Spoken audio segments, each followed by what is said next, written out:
The next thing I want to show you is basically, I'm going to take you back over here to the next slide. And this is going to show you how to get to my website to access all this information that I just showed you. I will also have copies of stuff in the folder, but if you want to access it easily, just go to my website. You should be able to get everything.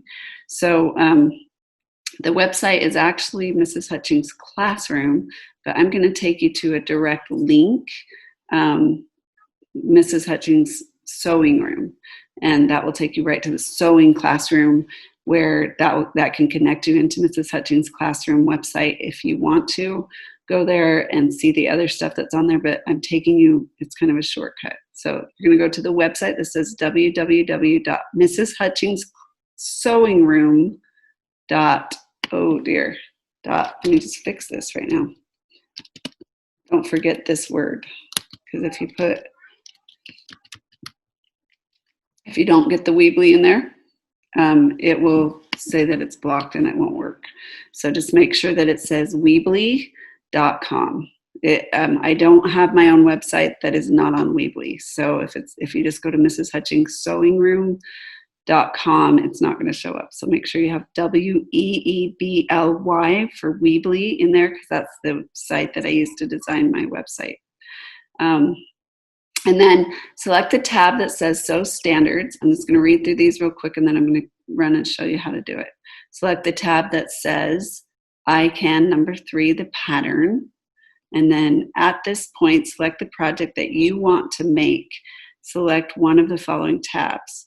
So you can either make the drawstring backpack, the travel pillow, or the rice pack.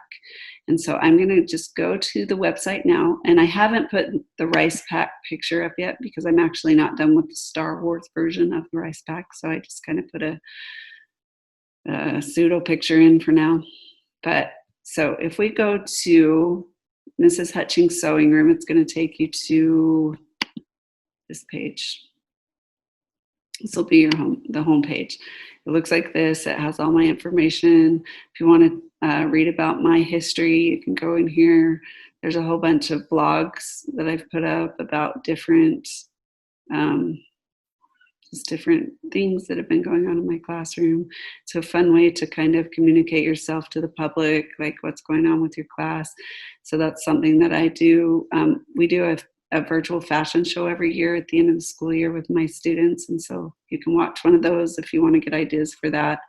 But once you get to the sewing room, you're going to go to where it says Sew Standards right here, and then go down to I Can number 3, the pattern. Now at our school, we do standard-based grading, but they kind of define the I Can.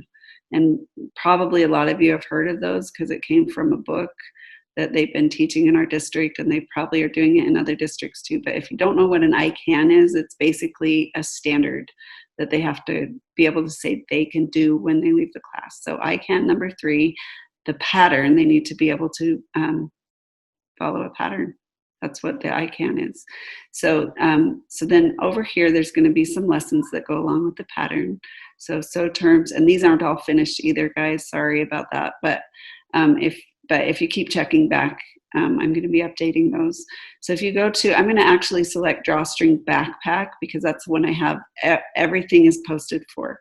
So if you want to cut through to the chase and you want to make the one that's finished and you don't want to have any problems because there's other things that aren't finished, just go straight for the backpack. The kids love the backpack.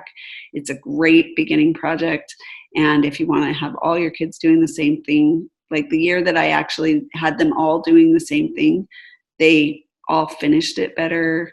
We had better success with people not getting stuck on things because everybody was doing the same thing. So it's up to you what you decide you want to do. I like to give them choices just because I think it's fun to see the variety and the difference.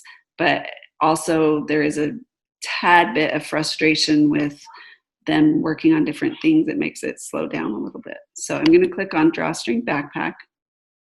It's going to bring up a page that looks the same. I am going to put a picture of the backpack here, so this page could end up looking different by the time you get there. But Yeah, this is the video tutorial page. So once you get here, you're going to be following the instruction sheet that I showed you earlier in the earlier video. But if you look here, you will see the very first thing that is listed is a picture of all the materials that they need. And they could actually take a picture of this. You could print this out for them so they could take it to the store. You show them the website and then they can get to it. And it shows them exactly what the materials will look like that they need for each thing, for the whole thing. Everything that they need for this project is on this picture. Okay, and then it also shows you the tools they're going to need. And like I said, everything they're going to need for this project is in this picture. We're back to the instruction sheet that goes along with the video tutorial grading. Category number 1 is the pattern layout. That's the first thing besides pinning and teaching them how to stick a pin into their fabric and lay their fabric out correctly. That all goes along with this. So pattern layout, the very first step of that, I call it episode 1, and there is a Star Wars theme for this. So I'm just going to start the video so you can kind of see the Star Wars theme, but I'm not going to play it all the way through. I'm just going to start it so you can kind of see, because I had so much fun making these with the Star Wars theme.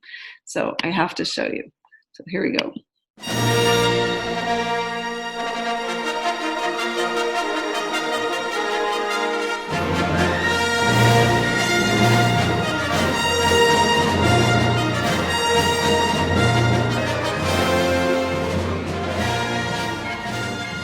Now, this is the one that we're doing, the drawstring backpack layout guide. So what you're going to do is, if you'll look at this, we're going to lay the fabric out according to how it's showing in the picture. So it's kind of like taking a puzzle and putting a puzzle together. Okay, so when you put a puzzle together, you have a picture that you're looking at, and then you try to make your puzzle look like the picture, right? Okay, we're doing the exact same thing with this, except it's easier because you don't have to sit there for hours trying to fit the pieces together. Okay, if you look at this, you'll see there is the edge that has the selvage edge, which you're going to learn about. We haven't defined that yet, but you also have the fold here, and the fabric it's already folded on the bolt like that. So your fabric won't be on a bolt. It's just going to have a piece, and it's going to look more like this. So you'll have, and it may be longer, so you may just be right on the edge. But your selvage, this is the important part. The selvage and the fold are parallel. So the selvage and the fold have to be parallel. The selvage edge means the edge that does not cut. Okay? The edge that is not cut at the fabric store. So right here, this is where they cut it, and then this is the edge they don't cut. And sometimes it has like fancy little prints on it, and sometimes it doesn't. Sometimes you just have to look close to see if it is the selvage. So it's the edge that doesn't fray and it's not cut at the fabric store.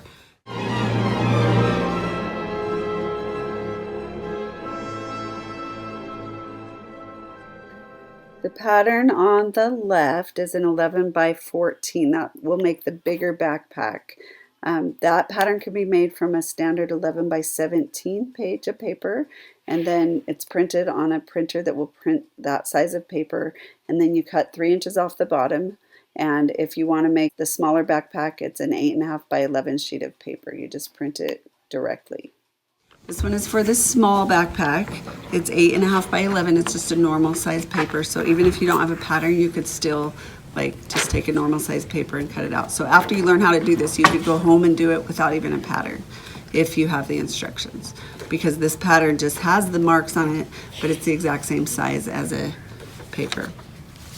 Okay, so what I'm going to do, I'm actually going to cut out the small one, but most of you will probably want to do the bigger one. So the smaller one is that one in the middle, okay, the striped one, and then the bigger one is the polka dot with the stripe pocket. So there's 2. So I'm just going to do a small one for the demo, but you guys can do either size. This is parallel. Okay, now this is the important thing you need to understand here. There is a grain line on your pattern piece. Okay, on most of your pattern pieces, there's a grain line or there is a place on fold mark. And on the pillow, there's a place on fold mark. Okay, this grain line has to be parallel to the edge. So if you lay it like this and that grain line is going perpendicular to the edge, it is wrong. And I'm going to make you fix it. So there's a couple of things that you need to be aware of when you're laying it out. First, you have to have a sign off before you cut anything. Why do you think? So I don't want it cut wrong because you're gonna have to go home and tell your mom that you cut it wrong and you have to buy new fabric. Now I had you bring enough so that in case you make a mistake, you won't have to do that, but the less fabric we can waste, the better. So you're going to pin it right here, we'll tell you. So step one is fold. And then I just want to fast forward it to this part. This is the quiz, and it kind of goes over the things they need to remember from that segment.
Episode 1, so that shows how to lay it out. Episode 2 is the pattern layout, or it shows you actually the second part of the pattern layout, which is how to pin, cut, and transfer the pattern markings.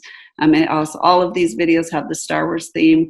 You'll get kind of sick of hearing Star Wars by the end, but I have Chromebooks in my classroom, and I actually bought some earphones, and I put them in the back of my classroom, and they can use those to listen if they need them, if they need it to be louder, and so they can listen with the earphones that are kind of, it'll make it so it's not making a ton of noise in your classroom.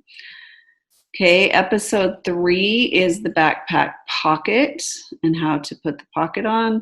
Episode 4 is pattern assembly, like putting the layers together afterwards, and then edge finishing. And so that we're in the second grading category, which is pattern assembly. Episode 5 is edge finish part 1. Episode 6 is edge finishes part 2. And then grading category number 3 is the finish work. And so the first one is how to construct the casing, how to insert the grommets, and inserting the drawstring. Now, one thing I want you to know is I do have a grommet machine in my classroom. I order it from wawak.com. That's spelled WAWAK.com.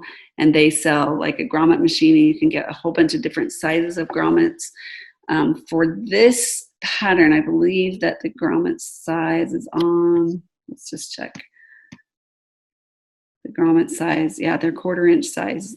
They're called size 0 when you go to order them. And then you just have to get like the insertion, the big tool that inserts them, or the inserter, like I have one that you can hammer to, and to put the grommets in. But that makes it really fun because the kids feel like they're super professional and they look really sharp when they're finished. So I love it. I love the grommets. Then you come down here to the bottom and it has the necessary documents. Number 3, the pattern evaluation sheet. Okay, then they have over here the drawstring backpack pattern. So the evaluation sheet, the pattern. The layout guide is over here, the drawstring backpack instruction. So grading category 1 is the layout guide. Grading category 2, again, it's all correlated. The first part of the instructions, which is pattern assembly, and then grading category 3, which is finished work. And so that's using my website. And so, yeah. So I'm going to have a page like that for each one of the projects that are going to be up. And you can keep an eye out because I am going to be adding more projects eventually, but by the end of the summer, it's my goal to have these 3 done.